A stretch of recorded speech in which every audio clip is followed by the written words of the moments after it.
mais uma vez para tecermos alguns comentários sobre a lição que estaremos estudando no próximo domingo, com a graça de Deus, a lição número 5 desse nosso último trimestre de 2014, onde estaremos abordando o tema Deus abomina a soberba, que é a lição 5 comentada pelo pastor Elianai Cabral.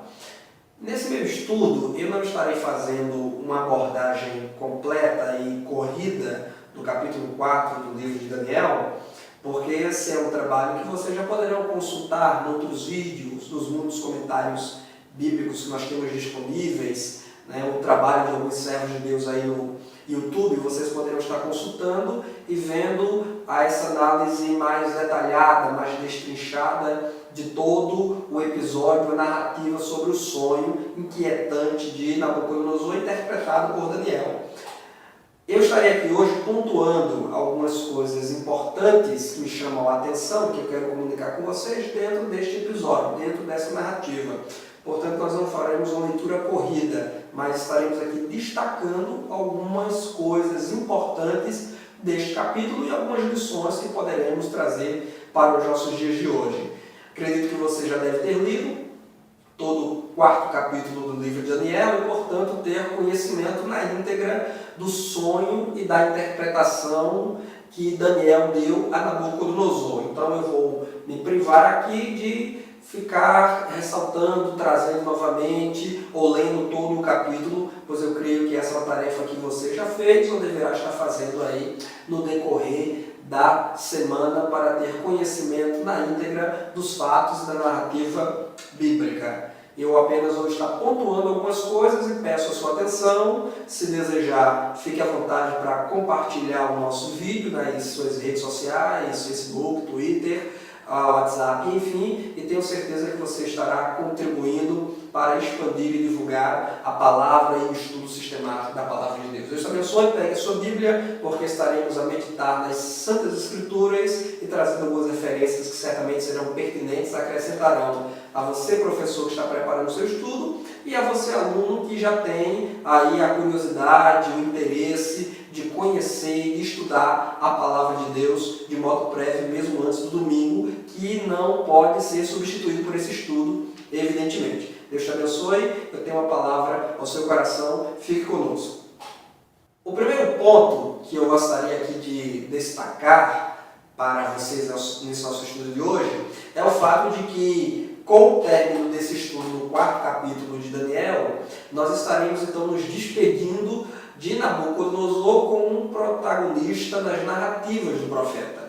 Nabucodonosor ele apareceu aí nos primeiros capítulos deste livro, mas a partir do capítulo 5º, que estaremos estudando no próximo domingo, ou no domingo seguinte a este, nós já não veremos mais Nabucodonosor atuando, dialogando, interagindo com Daniel, isto porque já há aqui uma sucessão de reis. Não veremos falar agora sobre Belsazar, sobre Dario, sobre Ciro, mas não mais sobre Nabucodonosor. Então Nabucodonosor ele sai deste cenário de estudos na nossa escola dominical. Importante também ressaltar que Nabucodonosor foi um grande construtor da cidade maravilhosa, gloriosa de Babilônia, reconhecidíssima pela sua arquitetura, pela sua engenharia sofisticada e avançada. Apesar de ter sido um grande conquistador e dominador, Nabucodonosor também foi um apaixonado pelas artes, pela cultura e pela ciência. Nota-se isso claramente quando no primeiro capítulo do livro de Daniel nós vemos Nabucodonosor recrutando, trazendo deportado de Judá, por exemplo, e é claro que ele certamente deve ter feito isso com todas as demais nações dominadas, mas a título de exemplo vemos Nabucodonosor trazendo de Judá as cabeças pensantes, as mentes brilhantes, os jovens cultos, doutos, inteligentes, formados para serem também treinados e receberem instrução, educação na Babilônia, para então servirem integralmente ao imperador e aos interesses da Babilônia. No meio dessa leva aí de gente inteligente, gente culta, gente formada, vai Daniel e os seus 3 amigos, que nós já os conhecemos muito bem, Misael, Ananias e Azarias, que também já não serão mais citados daqui para frente.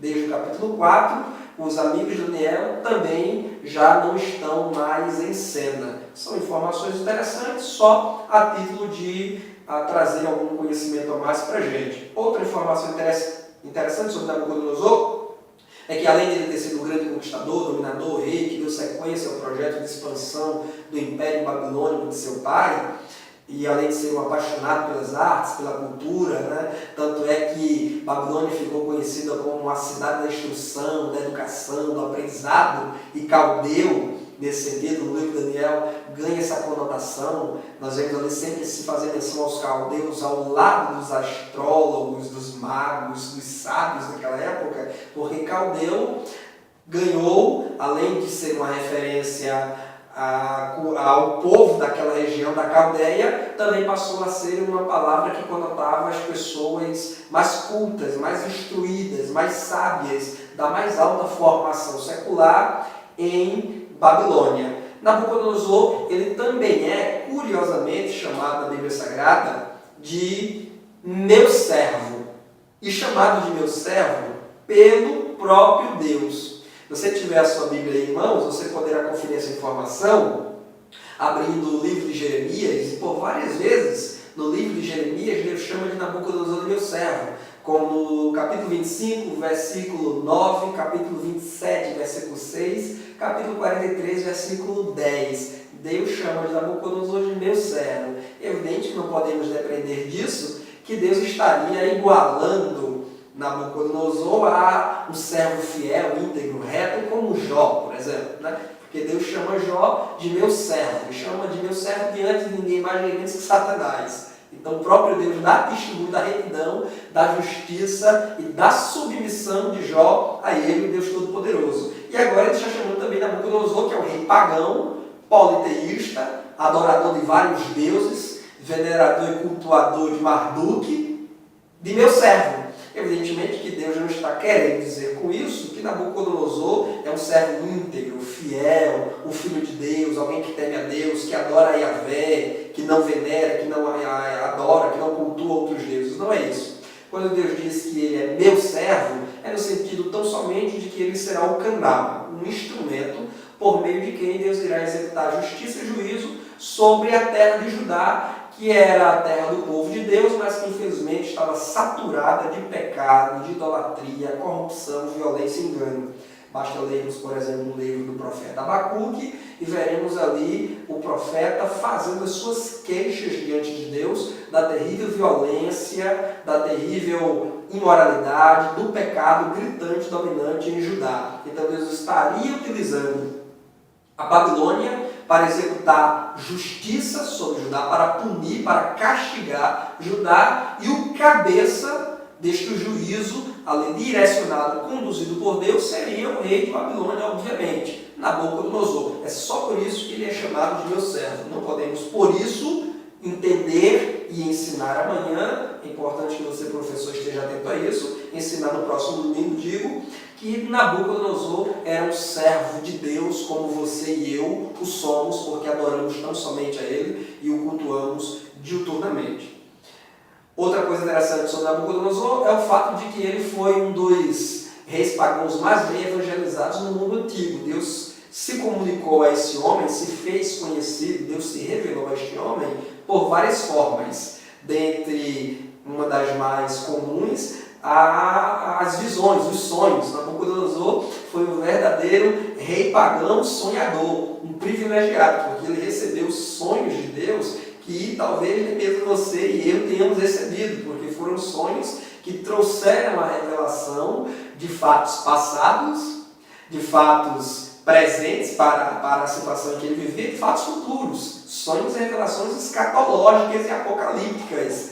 Nabucodonosor recebeu. E muitos de nós aí, apesar de estarmos há tanto tempo na igreja, na presença de Deus, ainda não recebemos essa dádiva, porque Deus ele revela a quem Ele quer, Ele fala e Ele se faz conhecido a quem Ele quer. Não devemos, evidentemente, por isso, sentir ciúmes ou inveja de Nabucodonosor, porque agora nós temos toda a Bíblia em nossas mãos e temos um conhecimento muito maior e uma revelação muito maior de Deus. Mas Deus falou a Nabucodonosor através de sonhos. Capítulo 2 já nos falou sobre um sonho que ele teve e agora no capítulo 4, mais um sonho, e todos esses sonhos não foram produtos apenas da mente de Nabucodonosor, apenas da sua experiência do dia a dia, e o seu subconsciente trabalhando ali pelas madrugadas. Não, foram verdadeiras dádivas, verdadeiras revelações, verdadeiros prenúncios de Deus dados a Nabucodonosor e confirmado pelas interpretações através do profeta Daniel. Deus falou a ele também através de milagres, sim, de milagres, como um milagre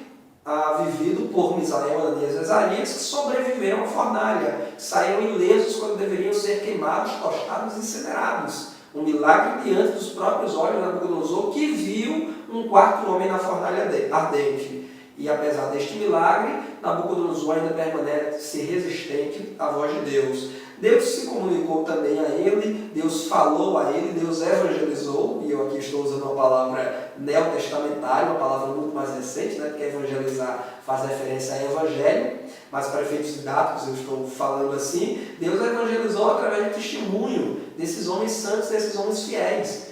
Daniel, Misael, Ananias e Azarias estiveram a todo momento servindo integralmente, com temor e tremor a Deus em Babilônia, e não se corromperam com aquela cultura. E apesar disso, apesar da influência, apesar do testemunho fortíssimo desses santos homens de Deus, e o testemunho santo fala muito mais que 1000 palavras, mas apesar desse testemunho santo fortíssimo desses homens de Deus, Nabucodonosor ainda assim manteve-se resistente e idólatra no pecador quanto mais.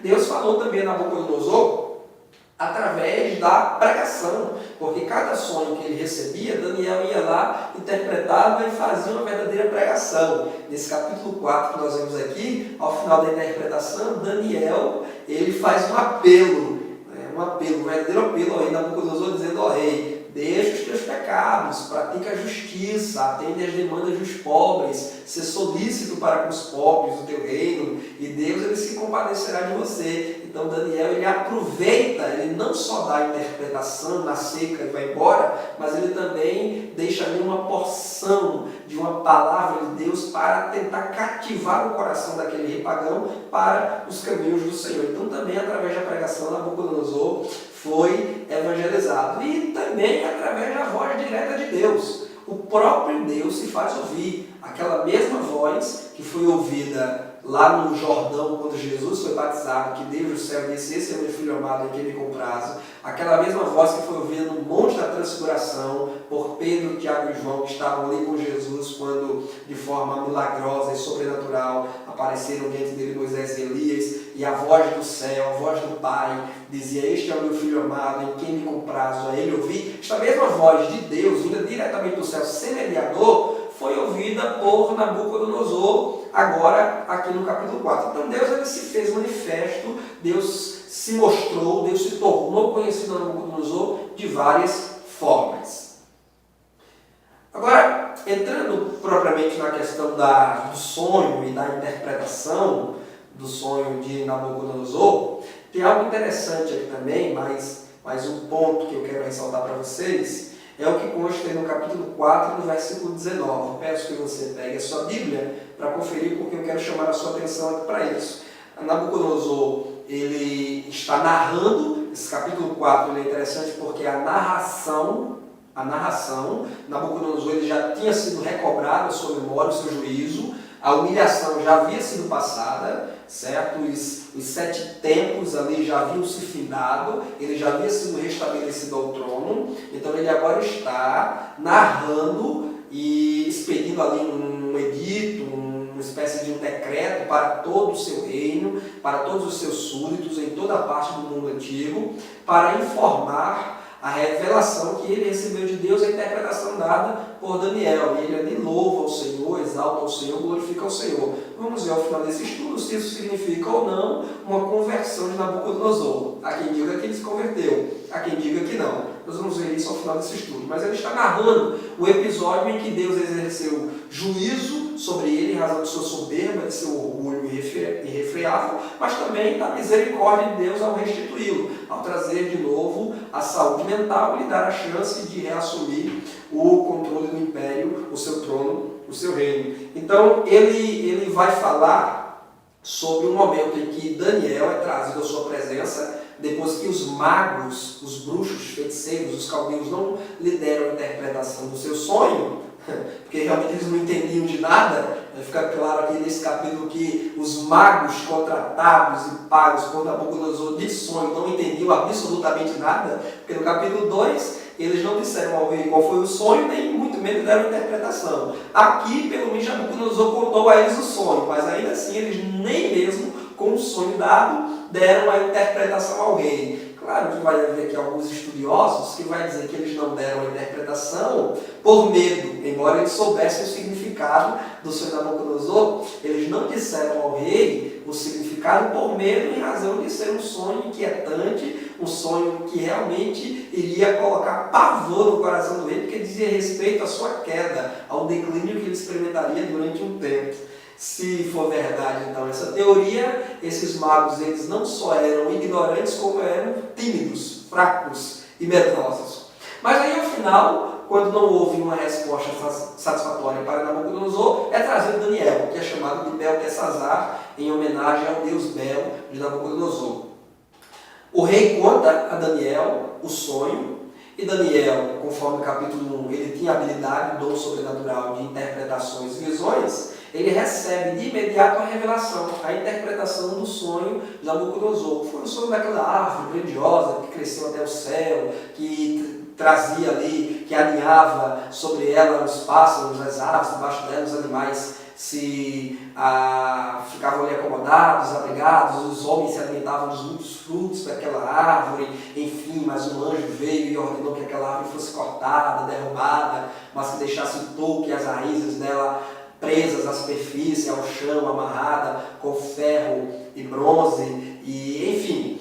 Mas Daniel, o que é interessante observar é que, apesar de ele receber a interpretação desse sonho, desta visão de Nabucodonosor, e entender de imediato que essa visão dizia respeito ao juízo que Deus iria exercer sobre Nabucodonosor, veja o que diz o capítulo 4, versículo 19, o final do versículo. Diz assim: quando Daniel ele receou, ele temeu contar de imediato a interpretação ao rei, o rei foi lá para ele e disse: conta, Daniel, não sejas tímido, não fiques com medo, pode falar, não te espante, porque Daniel ele ficou atônito, ele ficou estupefato, se o rei estava perturbado com a interpretação, com a visão que ele recebeu, Daniel ficou inquieto com a interpretação do sonho, porque tinha tudo a ver com o próprio rei Nabucodonosor. Aí o final do versículo 19 diz assim, o Daniel agora fala: meu Senhor, quem dera o sonho só se aplicasse aos teus inimigos, e o seu significado somente aos teus adversários. Estou aqui usando a versão NVI, nova versão internacional, que é a versão que eu tenho preferência. Então, Daniel fica claro nesse versículo que ele deseja, ou ele não deseja, que o significado daquele sonho tem a ver com Nabucodonosor, mas com os inimigos de Nabucodonosor. Em outras palavras, ó rei, quisera eu que o significado desse sonho não tivesse nada a ver com o Senhor. Quisera eu que esse sonho tivesse uma aplicação a qualquer uma outra pessoa dentre os teus inimigos, mas não a ti. O que eu quero ressaltar para você nesse versículo, nessa porção em particular, é o seguinte: Daniel não alimentava um espírito de vingança para com Nabucodonosor. Não alimentava. Quando Daniel recebe a interpretação imediata do sonho, ele poderia ter se alegrado, ele poderia ter se regozijado, ele poderia até, quem sabe, ter feito um culto de ação e graças pela derrota, pelo juízo que Nabucodonosor iria enfrentar, porque ele sabe que aquela árvore cortada é o próprio Nabucodonosor que será cortado, que será retirado do meio dos homens de juízo e ser colocado e lançado no campo junto com os animais do campo para, durante 7 tempos, comer capim e ser molhado com a água da chuva e ser queimado pelo calor do sol. Mas Daniel não se regozija. E eu vou lhes dar aqui algumas das razões, alguns dos motivos que Daniel poderia ter usado para odiar o rei, para aborrecê-lo e se alegrar com a revelação do sonho que ele obteve agora. Primeiro, Daniel poderia se alegrar com a derrota do rei em razão de ter sido ele, Nabucodonosor, quem levou deportado, quem sequestrou de Judá milhares de judeus, inclusive o próprio Daniel e os seus 3 amigos. Nada mais terrível para o ser humano do que você ser arrancado de sua terra natal, do que você ser arrancado de sua pátria e levado para um lugar distante, um lugar de uma cultura diferente, para você viver forçado entre um povo que não é o seu povo, que não é a sua família.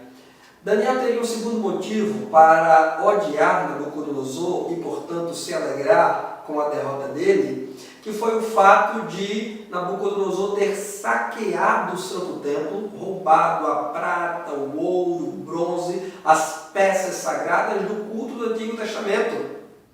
Daniel poderia também ainda ter se alegrado com o prenúncio do juízo divino sobre o rei Nabucodonosor, pelo fato de ter sido ele o homem que derrubou os muros de Jerusalém, trazendo vergonha, desprezo, escárnio sobre a família, sobre o povo de Daniel.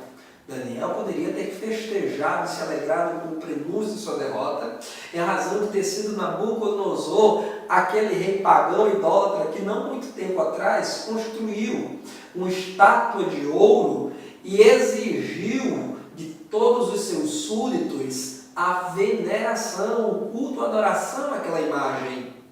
Daniel poderia ter se alegrado com a derrota prenunciada, com a humilhação que Nabucodonosor enfrentaria, pelo fato de ter sido ele, Nabucodonosor, o rei perverso, que mandou jogar os 3 amigos de Daniel na fornalha de fogo ardente para vê-los morrer, embora graciosamente eles tenham escapado das labaredas daquela fornalha. Portanto, dentre muitas outras razões, Daniel poderia estar contente, estar feliz, mesmo que em silêncio, com o prenúncio do juízo divino que haveria de cair sobre Nabucodonosor. Mas não é essa a atitude de Daniel.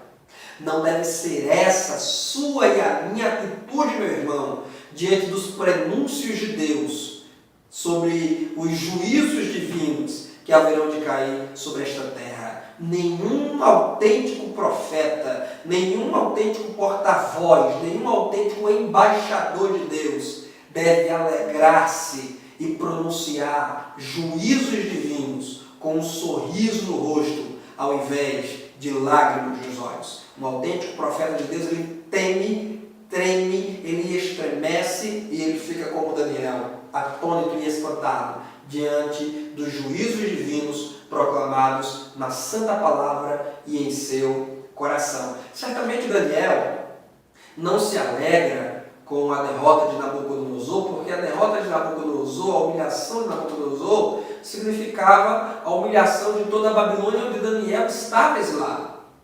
E tem uma palavra que eu quero chamar a sua atenção, que certamente estava muito na cabeça do Daniel, que eram as palavras do profeta Jeremias. Aliás, você sabe que Jeremias ele profetiza durante um bom período anterior ao cativeiro, e portanto, quando Daniel é levado menino, ainda adolescente, aproximadamente 12 a 16 anos para a Babilônia, Jeremias já era um homem adulto, experimentado, e já profetizava em Judá.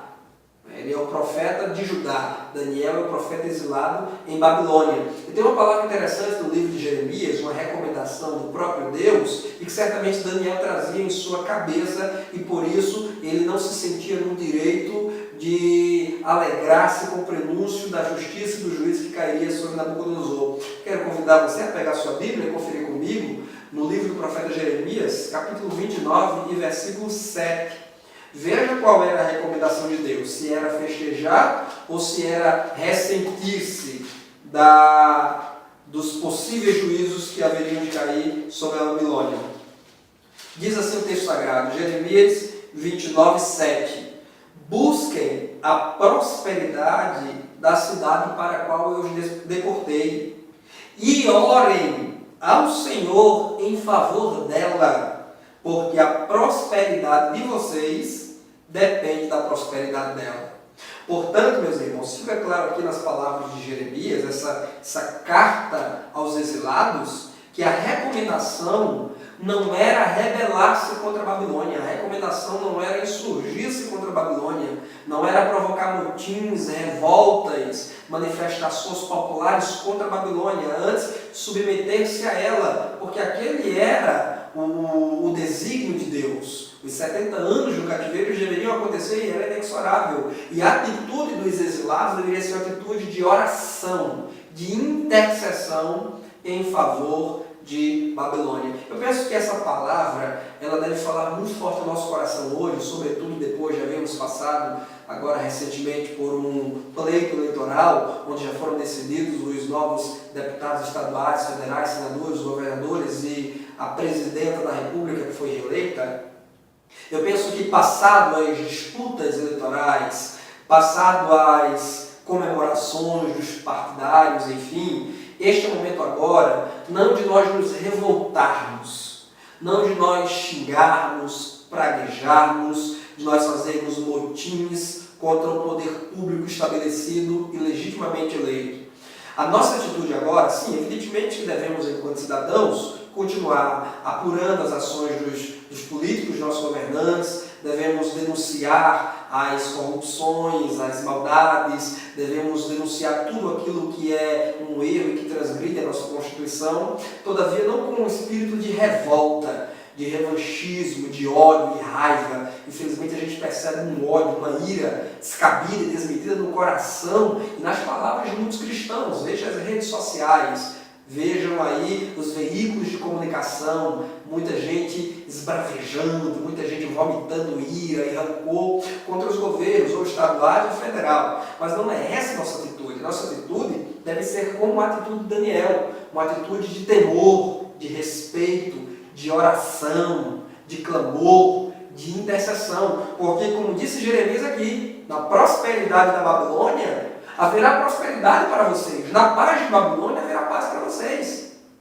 Porque, querendo ou não, essa é a nossa nação. Esse é o nosso país, essa é a nossa terra. Ainda que não permanente, ainda que transitória, como Babilônia foi transitória para os judeus. Essa nossa terra aqui, ela também é transitória. O autor da carta aos Hebreus disse que nós não temos aqui cidade permanente, mas buscamos a que há de vir. Todavia, enquanto estamos aqui, devemos nos portar de modo digno, respeitoso, reverente. Aquelas palavras lá que constam na nossa bandeira nacional devem falar a nós todos os dias, ordem e progresso. Então devemos andar com ordem, viver com ordem, com decência, com temor, com respeito e orar a Deus para que Ele traga o devido progresso a esta nação. Lembro-me das palavras do próprio Jesus, e registrada pelos evangelistas, quando Jesus ele recomendava aos seus discípulos a não se irar, a não se vingar, a não tomar vingança e nem alimentar o espírito de amargura e de ódio contra os perseguidores. As palavras de Jesus orem, ele diz, amem os vossos inimigos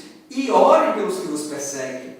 O apóstolo Paulo, escrevendo à igreja de Roma, ele orienta semelhantemente as palavras de Jesus. Ele diz, abençoem os que vos perseguem, abençoem, não amaldiçoem. Portanto, meus irmãos, neste momento agora, passado o pleito eleitoral, passado as comemorações, deixado de lado as piadas, sobre quem ganhou, sobre quem perdeu, enfim, é o momento de nós, servos e servas de Deus, darmos as mãos, nos unirmos e não desejarmos o mal dos políticos eleitos. E não desejarmos um mal de nenhum governo, porque o mal de um governo será um mal para a população, será um mal para o povo. Devemos orar, suplicar, interceder a Deus, que derrame uma chuva de avivamento sobre esta nação e que traga a sua graça, a sua proteção e que nos livre do mal social, do mal espiritual, que infelizmente tem destruído muitas vidas neste nosso país. Tiago disse, não faz muito tempo, nós vimos no trimestre passado, Tiago disse que a oração de um justo pode muito em seus efeitos. Olha, o Brasil tem 42 milhões de evangélicos, segundo os recentes dados, as estatísticas do IBGE. 42 milhões de evangélicos, isso sem falar de cristãos de outras confissões religiosas. Ora, se pelo menos esses 42 milhões de evangélicos dobrarem os seus joelhos e orarem por esta nação, que grande dádiva Deus não derramará sobre ela. Que grande avivamento Deus não derramará sobre esta nossa nação. Imagine você, 42 milhões de evangélicos são 84 milhões de joelhos diante de Deus. Agora, se nós nos determos nos reduzirmos às críticas pela crítica, ao denuncismo pelo denuncismo e ao desejo de derrota, ao desejo do quanto pior melhor, aí evidentemente nós não veremos ordem, não veremos progresso e não veremos avivamento algum nesta nossa terra. Portemo-nos como cidadãos desta nação, mas sobretudo como cidadãos do céu.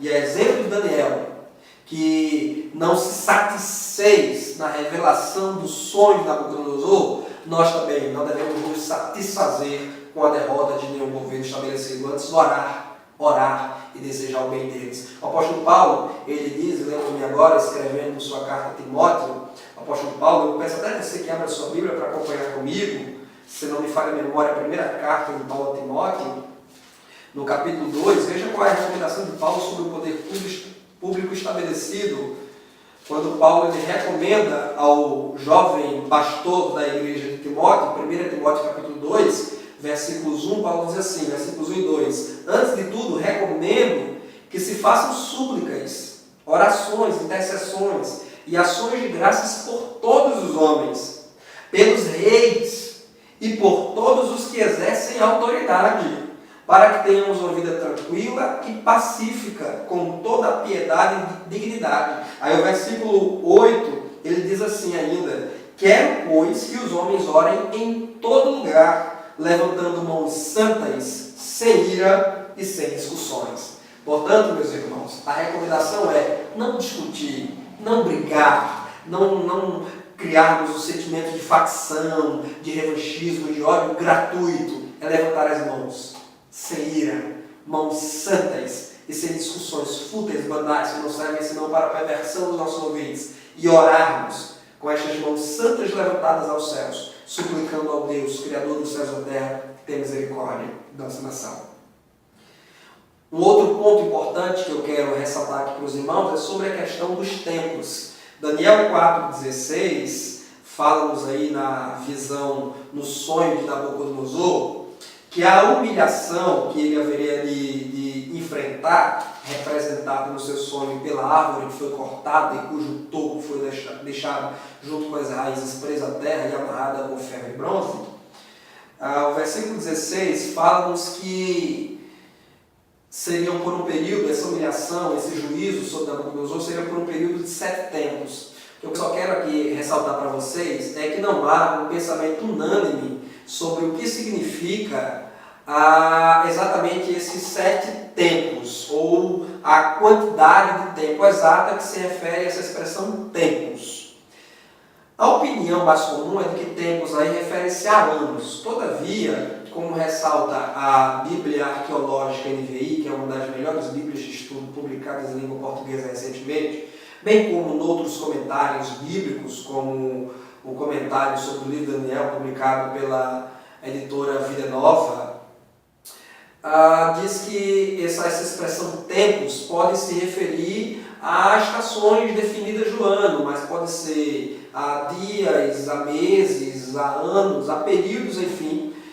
A opinião mais comum é de que sim, tempos aí faz referência a anos. Mas é bom nós não sermos tão taxativos nesse sentido. Inclusive a Bíblia de Estudo Pentecostal, lá na nota de rodapé, acredito que você deve ter uma Bíblia de Estudo Pentecostal em sua casa, porque geralmente é uma das primeiras Bíblias de estudo que um obreiro, um líder assembleiano adquire.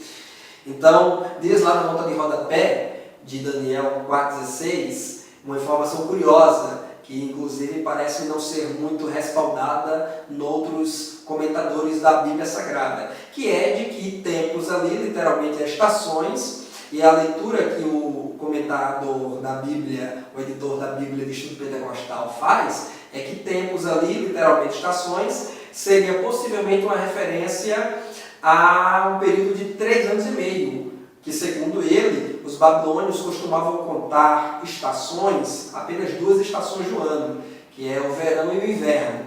Portanto, se 7 tempos fazem referência a 7 estações, e os babilônios só contavam 2 estações, divide-se 7 por 2 e teremos então 3,5. Alguns então sugerem, portanto, por isso que os 7 tempos seria, na verdade, uma duração de aproximadamente 3 anos e meio. Mas a opinião mais comum é de que faz referência a 7 anos. Inclusive, há alguns comentaristas que veem nesses 7 anos de julgamento sobre Nabucodonosor uma alusão, um prenúncio escatológico sobre os 7 anos da grande tribulação que o mundo haverá de enfrentar após o arrebatamento da igreja. Geralmente quem segue uma linha dispensacionalista, e a Assembleia de Deus segue essa linha tradicionalmente, esses 7 anos então de juízo sobre Nabucodonosor, seguido de sua restauração, seriam 7 anos, fariam uma alusão escatológica, apocalíptica, aos 7 anos da tribulação, seguido do retorno glorioso de Jesus Cristo. Mas o que eu quero apenas pontuar nesse sentido é de que nós podemos, sim, temos o direito de opinar, de dizer, não, eu creio assim, eu acredito que sejam 7 anos, acredito que sejam 7 meses, acredito que sejam 3 anos e meio, conforme diz a Bíblia do Instituto Pentecostal, mas é bom não sermos tão taxativos, porque aquilo que a Bíblia não nos diz de modo claro, explícito e direto, nós também não podemos fazê-lo com tanta veemência, com tanta contundência.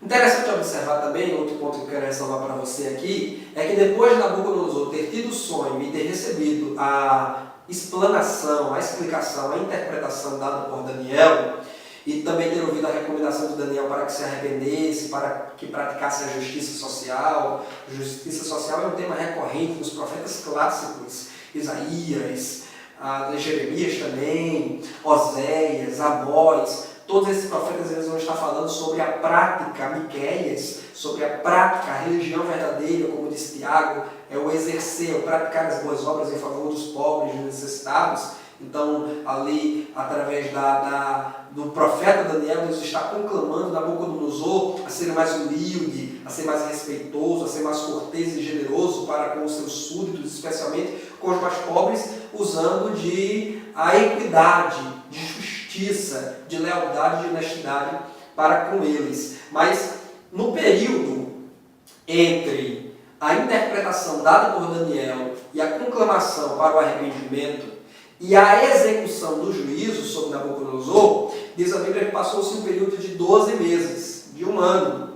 Então, nós podemos entender que o juízo prenunciado através do sonho não foi imediato, não se deu de modo imediato. Deus ainda concedeu a Nabucodonosor 12 meses para que ele refletisse a interpretação do sonho, para que ele ponderasse as suas atitudes e mudasse de vida, para que ele se arrependesse, para que ele voltasse atrás, para que ele melhorasse as suas atitudes, para que ele reconhecesse o Senhor Deus, sem que ele fosse castigado, sem que ele fosse punido. Deus ainda concedeu 12 meses a Nabucodonosor para que ele mudasse a sua conduta, para que ele experimentasse um arrependimento genuíno. O que é interessante observar nesse sentido é que Deus ele não traz juízo sobre qualquer pessoa ou povo sem antes dar tempo de arrependimento, sem antes conceder a oportunidade de esta pessoa ou este povo reconhecer o seu erro e voltar atrás. Foi assim, por exemplo, com a geração de Noé. Deus concedeu 120 anos àquela geração. O pregoeiro da justiça anunciava o dilúvio vindouro durante 120 anos, mas ainda assim o povo não se arrependeu. Deus concedeu tempo ao povo de Nínive, depois que o enviou, inclusive o profeta Jonas para lá, que foi lá resistente, sem querer ir, mas acabou indo, pregou, proclamou o arrependimento daquela nação. Deus concedeu chance a Nínive antes de destruí-la, antes de arrasá-la, inclusive através do pai de Nabucodonosor, que foi o imperador que derrotou a Assíria, que tinha como capital Nínive. Deus deu tempo também a Sodoma e a Gomorra, antes de exercer juízo sobre elas, antes de aniquilar, destruir aquelas cidades. Deus deu tempo, enviando para ali o justo Ló e sua família, cujo testemunho servia de proclamação da misericórdia de Deus para aquele povo.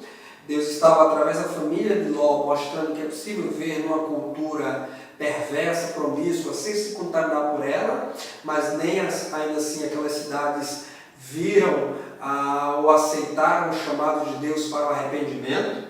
Deus deu tempo a Saul, primeiro monarca de Israel, que apesar de ser espírito invejoso, arrogante, soberbo, Deus havia concedido oportunidades de arrependimento para ele, até que chegou ao ponto de Deus ter que dizer ao profeta Samuel que havia rejeitado aquele primeiro monarca para que não reinasse mais sobre o seu povo.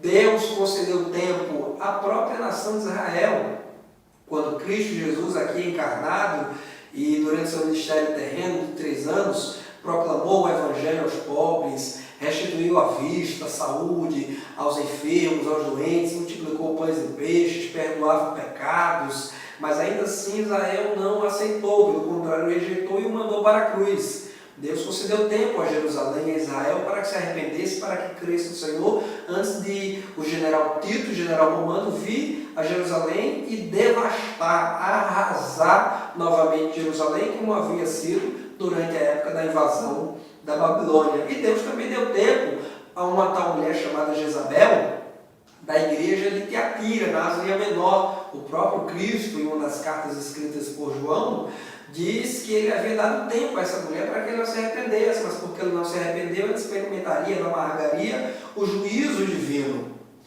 Muito bem, Deus não só deu tempo a estas pessoas e a estes povos, a estas gerações.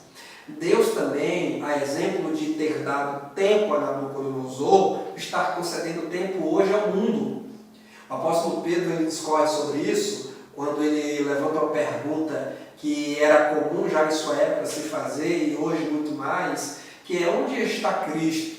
Todo mundo diz que ele vai voltar, mas cadê ele que não voltou ainda? E aí Pedro, na sua segunda carta, lá no capítulo 3, ele vai nos dizer que a vinda de Cristo não é tardia, embora alguns a tenham como tardia, mas ele não veio ainda porque ele é benigno, ele é longânimo para com todos os homens, desejando que todos se arrependam e tenham pleno conhecimento da verdade, e reconheçam Cristo como Senhor em suas vidas, porque o retorno de Cristo será glorioso para os salvos, mas será terrível para os perdidos. A vinda de Cristo representará a salvação eterna para aqueles que nele creram, mas também representará a perdição eterna para os que não creram nele. Portanto, Deus ainda hoje continua dando 12 meses, 12 anos. Deus ainda continua concedendo tempo e oportunidade aos homens, de modo que ninguém, diante do juízo final, diante do grande trono branco de Deus, terá o direito de reclamar. Terá o direito de dizer: mas o Senhor não foi paciente, mas o Senhor não deu tempo, mas o Senhor não esperou, mas o Senhor não me deu outra chance. Porque o simples fato de estarmos vivos aqui agora é mais uma chance que Deus concede a mim, a você e ao mundo, de nós nos arrependermos, pensarmos, ponderarmos nossas atitudes e voltarmos para o caminho que Deus escolheu, que Deus traçou para nós. Infelizmente, ao cabo de 12 meses, de um ano, Nabucodonosor, ele, ao invés de ter mudado de atitude, ao invés de ter ponderado suas ações, ao invés de ter voltado e ter tomado o conselho que Daniel lhe deu, que foi o conselho para que ele se humilhasse, para que ele se arrependesse diante de Deus e praticasse a justiça social, o que acontece é que ele chega num dos corredores de seu palácio e olha para aquela grande Babilônia que ele havia construído, aquela arquitetura maravilhosa, e ele profere uma palavra que expressa a arrogância e a soberba dominante do seu coração. O capítulo 4 de Daniel vai nos falar sobre isso. O versículo 30, o próprio Nabucodonosor, olhando maravilhado para a sua cidade, ele diz: acaso não é esta a grande Babilônia que eu construí, como capital do meu reino, com o meu enorme poder, e para a glória da minha majestade? Perceba aqui os pronomes aqui possessivos, né, e pessoais utilizados por Nabucodonosor. Ele era um rei extremamente autólatra, ególatra, que vivia em função de si mesmo. É uma espécie do sujeito que diz: glória a eu, louvado seja eu, glória para mim, né? E louvado seja eu. É a síndrome de Nabucodonosor que ainda hoje persiste no mundo. Muitas pessoas fazem, muitas pessoas constroem, e tudo debaixo da graça de Deus, tudo debaixo da supervisão de Deus, tudo como dádiva de Deus, mas eles não reconhecem Deus no meio disso. É como aquele rico lá da parábola contada por Jesus. cujo campo produziu mantimento, e ele diz: vou derrubar esses celeiros porque já não comportam mais, vou construir outros e vou guardar com abundância a nova colheita que haverei de ter, e direi para mim mesmo: alma tens em depósito para muitos dias, come, bebe e folga-te.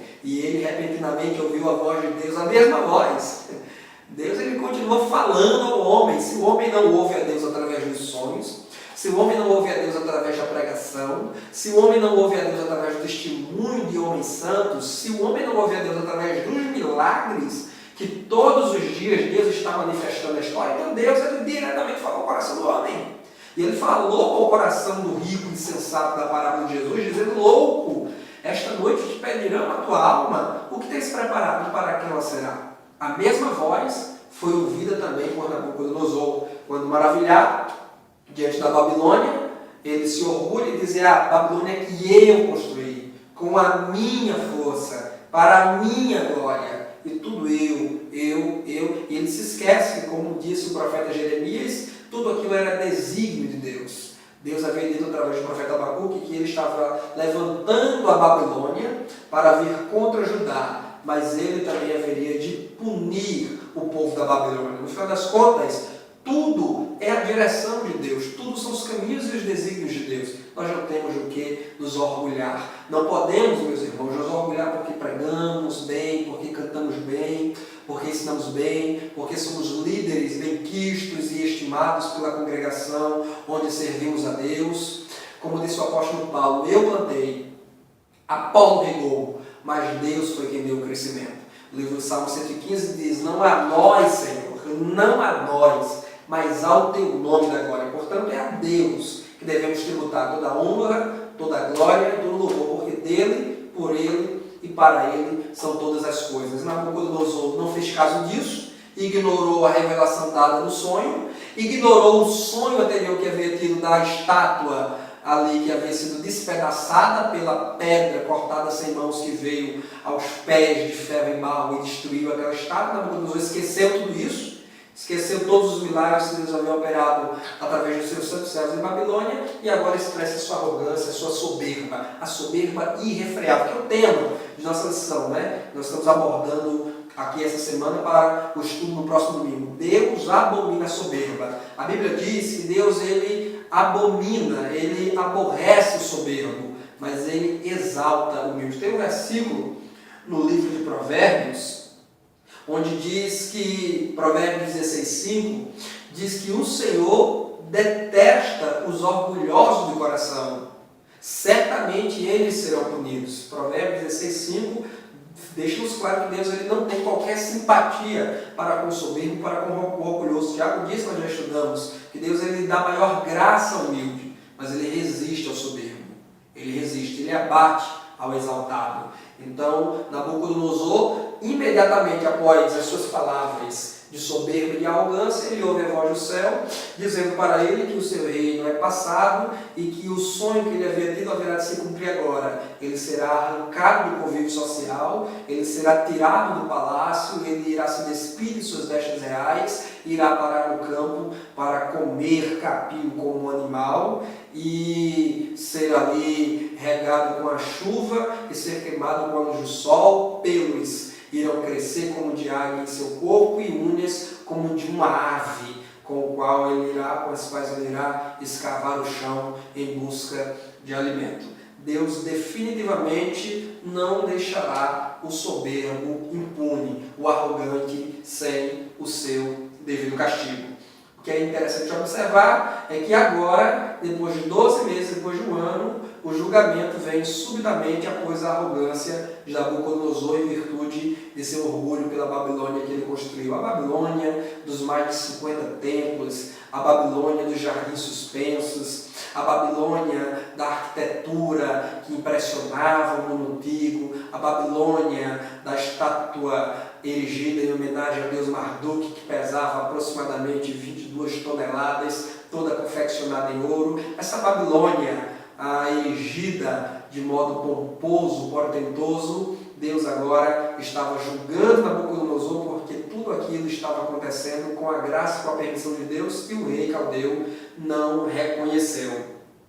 que é interessante também é que Nabucodonosor ele vai então, não sabemos a situação em que se deu e como se deu, mas apenas sabemos que aconteceu. Ele foi afastado do convívio, ele foi afastado do palácio, da nobreza, e foi levado para os campos, para as florestas abertas, onde ele agora adquire uma demência, uma doença mental, um estado de loucura, mais conhecida como zoantropia, que é um estado psicológico onde o sujeito se imagina, pensa ser um animal e age como um animal. Como a Escritura diz, a Bíblia, o livro de Daniel diz que ele vai comer como os bois, então muito possivelmente essa doença mais especificamente que Nabucodonosor traz para si é a boantropia, que é o comportar-se, o agir como um boi. Então ele vai lá e o que é trágico na vida deste homem é perceber isso, que aquele rei que vestia vestes reais, confeccionados com os melhores tecidos da Babilônia, que sentava num trono confortável, certamente confeccionado em ouro, um rei que se considerava um deus, protegido, guardado do sol e da chuva no seu palácio, comia as finas iguarias e oferecia banquetes para os seus príncipes, para os nobres que lhe assistiam, ele mesmo agora, humilhado, dominado por uma loucura, está alimentando-se da relva, alimentando-se de capim, sendo molhado, recebendo chuva em seu corpo, os pelos em todo o seu corpo crescem como de um animal, e quem olhava para Nabucodonosor, ali andando de quatro pelos campos, não reconhece como aquele pomposo rei que havia construído aquela belíssima, aquela linda cidade. O Lawrence Richards, no seu livro Guia do Leitor da Bíblia, publicado pela CPAD, ele diz algo interessante. Ele diz que nos campos ali da Babilônia, onde estava Nabucodonosor, a temperatura durante o dia chegava a 50 graus e à noite abaixo de zero.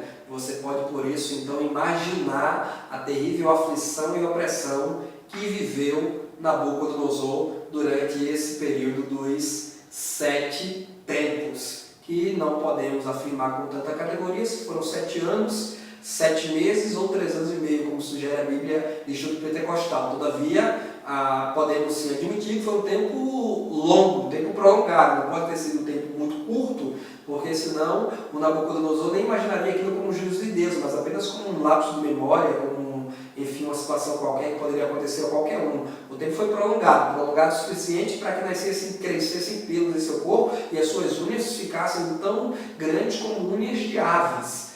Certamente aquele foi um juízo demorado, não foi um juízo. Eu acho então que 7 dias é um tempo descartável, muito possivelmente 7 meses também descartável. Fica aí entre a opinião mais comum, que foi um dos 7 anos da duração, ou dos 3 anos e meio sugerido pela Bíblia de Estudo Pentecostal, haja vista a Babilônia só contar 2 estações no ano, verão e inverno. Outra coisa interessante a perceber aqui é o fato de que ninguém matou ou ninguém usurpou o trono de Nabucodonosor durante esses 7 tempos, durante esse período em que ele esteve afastado do palácio. Possivelmente porque, como ressalta a Bíblia arqueológica NVI, o estado de loucura naquela época para os babilônios era considerado como uma possessão divina, como uma ação sobrenatural dos deuses, ou bons ou maus. Então, muito possivelmente, aqueles que tinham juízo não ousavam tocar e fazer mal a Nabucodonosor, temendo serem eles possuídos pelos deuses ou pelos demônios que agiam sobre o corpo do rei, ou também temendo alguma justiça sobre eles, em razão de estar machucando, em razão de estar matando, ofendendo aquele que estava possesso por um Deus. Então, talvez por isso, Nabucodonosor foi ali mantido afastado, mas a sua integridade foi garantida. Além do que também, a visão, o sonho de Nabucodonosor dava conta de sua humilhação, não de sua morte. Veja na visão que o anjo tinha ordenado que a árvore fosse cortada, mas o tronco fosse deixado com as raízes. Então o sonho não falava da morte de Nabucodonosor, mas apenas de sua humilhação. E Deus ele vela com a sua palavra para cumpri-la, como ele havia dito a Jeremias. Então Nabucodonosor não poderia morrer não naquele momento. Ele tinha que ficar vivo, recobrar sua memória e dar glória a Deus pela misericórdia manifesta. Para terminar, eu quero trazer um outro ponto que eu acho interessante para vocês, é a restauração de Nabucodonosor. Ao final desse período de 7 tempos, 3 anos e meio, 7 anos, enfim, como queira, ele recebe de volta o seu entendimento, a sua razão. Claro que a ação sobrenatural, a ação divina se fez manifesta ali. O Deus que havia determinado o tempo para a sua loucura, agora remove a sua loucura, devolve o seu juízo, o seu entendimento, o seu raciocínio, a sua consciência como homem. Ele se levanta, ele dá glória a Deus, ele reconhece a benevolência e a misericórdia de Deus, e ele expede um decreto, um documento, um comunicado para todo o seu império, que eu quero convidar você a ler agora, que é o capítulo 4 de Daniel, os últimos versículos, quando ele glorifica a Deus, dizendo assim no versículo 34, ele diz: então, louvei o Altíssimo, são palavras do próprio Nabucodonosor, honrei e glorifiquei aquele que vive para sempre. O seu domínio é um domínio eterno, o seu reino dura de geração em geração.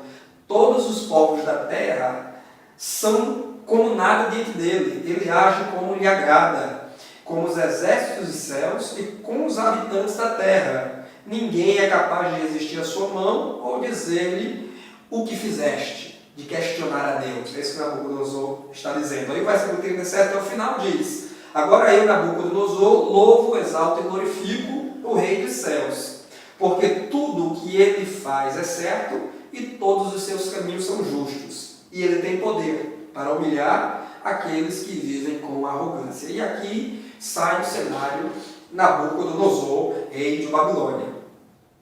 Só uma pergunta que eu quero deixar aqui para nós pensarmos, refletirmos e também deixar a nossa opinião sobre ela, que é a seguinte pergunta que você, professor, poderá estar levando no próximo domingo para trabalhá-la, para questionar, para instigar seus alunos ao pensamento, à reflexão, à leitura, à investigação, à crítica. Nabucodonosor se converteu ao Deus de Daniel ao final de sua humilhação? Quando ele é restaurado, quando a sua saúde mental é restaurada, podemos afirmar que Nabucodonosor ele é restaurado agora como um novo convertido? Ele se converte a Yahvé, ele se converte ao Deus de Abraão, Isaac e Jacó, ele abandona a idolatria, ele abandona o culto a Marduk, ou ele continua pagão, politeísta, apesar de mais uma dádiva, apesar de um ato de benevolência e de misericórdia de Deus sobre ele? Essa é uma pergunta curiosa.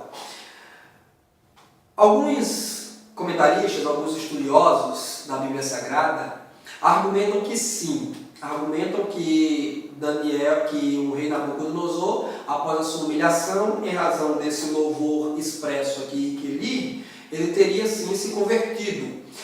Teólogos, estudiosos da Bíblia como Hernandes Dias Lopes e o Dr. Russell Norman Chamberlain, em seus comentários sobre esse episódio, dizem que Nabucodonosor ele levanta-se arrependido, transformado não só no corpo, mas na alma, e dá glória a Deus, passando a ser um servo dele. Hernandes Dias Lopes chega a dizer que Nabucodonosor foi alcançado ou arrebatado pela graça irresistível, que é um dos pontos lá da doutrina calvinista, da famosa tulipe, como nós sabemos.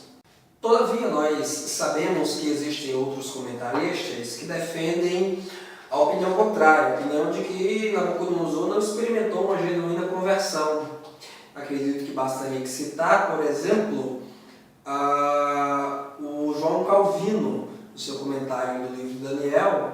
Ele diz que se Nabucodonosor tivesse de fato experimentado uma genuína conversão em seu coração, ele teria expulso os muitos deuses e o paganismo da Babilônia. Ele teria ali promovido uma grande reforma espiritual como aquela que Josias encabeçou em Judá, trazendo ali o culto ao único Deus, Criador dos céus e da terra, o Deus de Abraão, Isaac e Jacó. E nós não vemos nem no livro de Daniel, nem em outros registros arqueológicos, nem em outras obras literárias, qualquer mobilização deste rei supostamente convertido na promoção deste avivamento espiritual, desta reforma espiritual em Babilônia. Não vemos Nabucodonosor derrubando os postes ídolos, não vemos Nabucodonosor derrubando as estátuas de ouro, não vemos Nabucodonosor fazendo emitindo qualquer decreto no sentido de abolir o culto aos muitos deuses de Babilônia. Não vemos nenhuma atitude nesse sentido, nem na Bíblia nem fora dela. O que nos leva a crer que sim, que Nabucodonosor permaneceu a despeito de seu louvor ao Deus de Daniel, mas o Deus de Daniel continuou sendo o Deus de Daniel. Infelizmente, o Deus de Daniel não se tornou o Deus de Nabucodonosor. Nabucodonosor não buscou, Nabucodonosor não se curvou diante dele e não reconheceu como o único Senhor e de sua vida. Ele não reconheceu como Deus absoluto sobre a sua vida, permanecendo, adorando aos muitos deuses de Babilônia. Eu acho que o versículo 8 do capítulo 4 é a peça-chave para entendermos que Nabucodonosor ele permanece idólatra, ele permanece pagão. Porque o versículo 8 é o próprio Nabucodonosor narrando o episódio da sua loucura, depois de estar, evidentemente, recobrado da sua saúde mental. E o que é que Nabucodonosor diz? Veja o que é que ele diz. Por fim veio Daniel, quando ele fala que os astrólogos, os magos não puderam dar a interpretação do seu sonho, ele diz, por fim veio Daniel à minha presença. E eu lhe contei o sonho. Aí veja o que é que Nabucodonosor diz. Ele é chamado Beltesazar em homenagem ao nome de quem? Do meu Deus. E o Espírito dos Santos Deuses está nele. O que eu quero que você entenda é o seguinte, é que apesar da loucura propriamente de Nabucodonosor só ser registrada nos versículos 30 a 33 desse capítulo, mas no versículo 8, que é o momento presente de Nabucodonosor, depois de ele ter sido recuperado, restaurado o seu reino, a sua nobreza, ele faz menção a Daniel, chamando-o de quê? De Beltesazar, que foi o apelido que ele havia dado, e ele diz mais o quê? Ele diz que esse nome Beltesazar é uma homenagem ao quê? Ao meu Deus. Ele não diz que Daniel era chamado, ele não diz que Daniel foi chamado, e nem diz que Beltesazar fazia referência ao seu ex-deus, ou ao Deus a quem ele servia. Ele diz que este é o apelido, este é o nome de Daniel, este é o nome por qual Daniel também é chamado, em homenagem ao seu Deus, ele diz ao meu Deus. Portanto, Bel continua sendo o Deus de Nabucodonosor. E mais, ele faz referência à virtude de Daniel como sendo uma graça dos santos deuses. Observa aqui comigo a pluralidade. Aqui ele faz referência à divindade, ele diz deuses. Ora, qualquer pessoa que de fato se converta ao judaísmo, abandonará o paganismo, abandonará o politeísmo, porque o judaísmo é monoteísta. Os judeus e Daniel só acreditam num único Deus, num único, não em muitos, não em vários, não existe pluralidade, mas o rei aqui, ele expressa se referência aos deuses como um plural, como muitos deuses. Eu acredito que essa é uma evidência na própria Bíblia, nas próprias palavras de Nabucodonosor, que dão conta de que ele, de fato, não se converteu. Então, além de não termos, além da falta de qualquer evidência e prova de uma reforma espiritual operada por Nabucodonosor após sua suposta conversão, além de não ter mudado, porque se ele de fato se converteu, a primeira atitude dele seria aniquilar, extinguir o apelido de Daniel, que era Beltesazar. Ele não faria mais menção a Daniel como Beltesazar, porque Beltesazar fazia referência ao Deus pagão, ao Deus da Babilônia. Mas ele continua chamando Daniel de Beltesazar, ele continua dizendo que Marduk é o seu Deus, e ele continua falando em deuses, em muitos deuses, ele continua pagão. Não nos deve ser estranho e não nos deve inquietar o fato de, ao final, ele trazer esse bonito louvor ao Deus Daniel, até porque isso ele já fez nos episódios anteriores. Ele já louvou ao Deus Daniel quando recebeu a interpretação do sonho pela primeira vez. Ele já louvou ao Deus Daniel quando Misael, Ananias e Azarias foram livrados da fornalha de fogo ardente. O próprio Dario também vai louvar ao Deus Daniel quando Daniel é liberto, ileso da cova dos leões. Então não era estranho que os deuses pagãos emitissem decretos, comunicados oficiais, enaltecendo Deus de uma pessoa ou outra. Eu entendo, e aqui finalizo, que na verdade Yahvé, o Deus de Daniel, foi apenas mais um Deus agregado por Nabucodonosor ao seu panteão. Nabucodonosor estaria disposto a construir um altar para Yahvé, Nabucodonosor estaria disposto a compor músicas de louvor, porque é o que ele faz aqui, um louvor ao Deus Daniel, e ele estaria disposto até a admitir que o Deus Daniel é superior aos seus deuses, mas ele não estaria disposto, não esteve disposto, e o versículo 8 deixa claro que ele não esteve disposto. A Bíblia de Estudo, aplicação pessoal, também concorda nesse sentido, dizendo que ele não se converteu, que ele não mudou a disposição do seu coração, apesar das benesses de Deus manifestas na sua vida, ele continua pagão, politeísta, seguindo e cultuando os seus muitos deuses. Fica então uma lição, ainda que negativa, uma representação, porque Nabucodonosor é uma verdadeira representação do homem moderno, que recebe as dádivas diárias de Deus, que recebe o sol, a chuva, o alimento, a proteção, a saúde que vem de Deus. Quantas pessoas que não temem a Deus, que não conhecem a Deus, que são curadas de enfermidades terríveis, para as quais os médicos já haviam desenganado, já haviam dado o veredicto final e o veredicto de morte, mas Deus foi lá, estendeu suas mãos, curou, restaurou, e essas pessoas vão o quê? Vão agradecer aos santos, vão pagar promessas aos seus deuses, vão oferecer oferenda a Iemanjá na praia, elas continuam venerando. É como um político que em época de eleição recebe a oração na igreja evangélica, recebe a reza na igreja católica, recebe a bênção do Pai de Santo, recebe a bênção do espírita, e para ele todas essas energias positivas, como eles dizem, são bem-vindas, mas não estão dispostos a abandonar esses deuses para seguir o único Deus. Não estão. Nabucodonosor certamente não esteve. Meus irmãos, muitas coisas mais teríamos e poderíamos abordar aqui, mas o tempo é pouco para tanta informação, tanto conhecimento. Eu oro para que o Espírito Santo ilumine a sua mente, o seu entendimento, que você continue lendo, pesquisando a palavra de Deus, investigando de modo apurado a verdade, e que no próximo domingo tenhamos uma aula excelente que traga edificação, conhecimento e graça para os nossos alunos. Apenas ressalto aqui que não fique em nós, que não exista em nós a síndrome de Nabucodonosor.